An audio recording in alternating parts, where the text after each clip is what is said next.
Ah, ang totoo, sinusubukan ko mag-prepare. I was trying to write something as a vow for our love. However, I really can't find the words, or I don't know how to start to tell you how much I love you. Because for 9 long years, I waited to be with you, and I wanted to be for the rest of my life.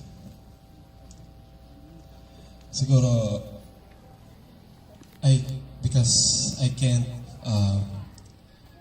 give you the best wedding, but I promise I'll give you the best of my life for the rest of my life until the Lord comes.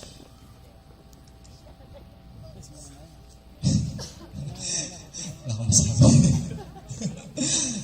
But seriously, alam mo naman kasi na matagal natin itong pinagplanuhan.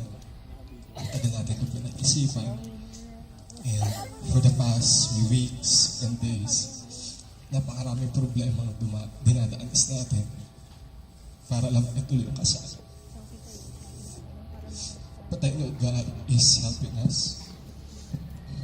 At ito na, andito na tayo.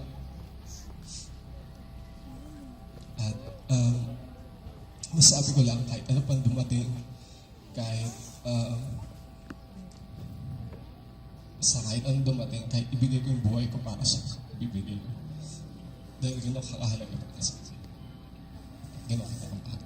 At alam ko, pinagkalob ka ng Panginoon para sa akin. Halagaan kita. Kahit para tayo si Tom and Jerry. Araw-araw. Pero masaya pa rin kasi ikaw yung kasama ko. Tabang buwan. Walang gusto ko makasama. Kahit talagang mahal na mahal kita. At ibibigay ko talaga sa lahat ng makakaya ko.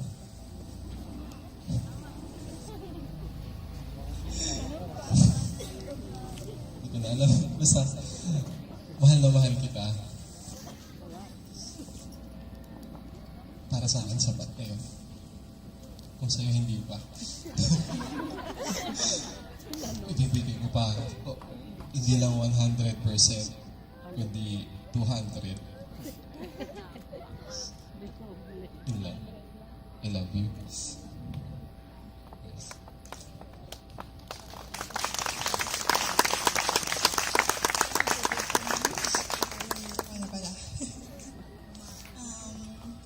Actually, wala rin ako na-prepare. Kasi talaga yung sasabihin ko sa'yo mula sa puso ko.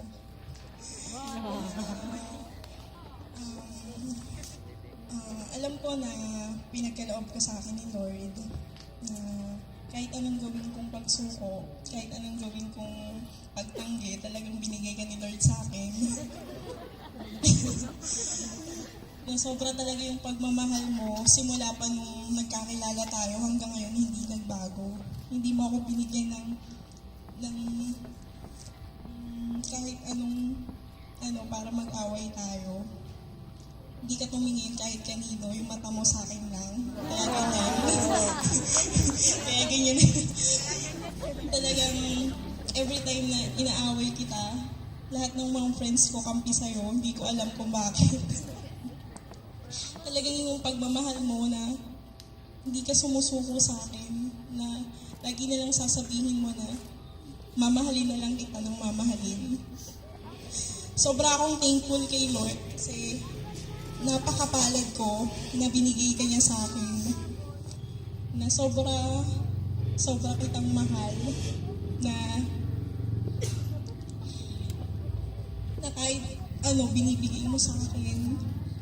Lahat ng gusto ko, lahat ng tantrums ko, lahat ina-accept mo sa akin. Wala kang hindi tinanggap sa akin. Napakabuti ni Lord kasi kahit worst na ugali ko, kahit ano, tinatanggap mo. Sabihin mo na lang lagi sa akin na mamahalin na lang kita ng mamahalin. Kahit anong mangyari, nandito lang ako. Kahit ano pa yung kalooban ni Lord sa atin, nandito lang ako para suportahan ka. Tatanggapin ko na yung sinasabi mo na pagluluto kita, paglilinis kita, paglalaba kita. Tatanggapin ko na yun.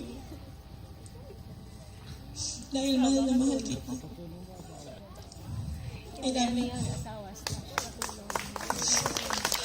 Thank you, PJ and Elaine. May the Lord bless those vows.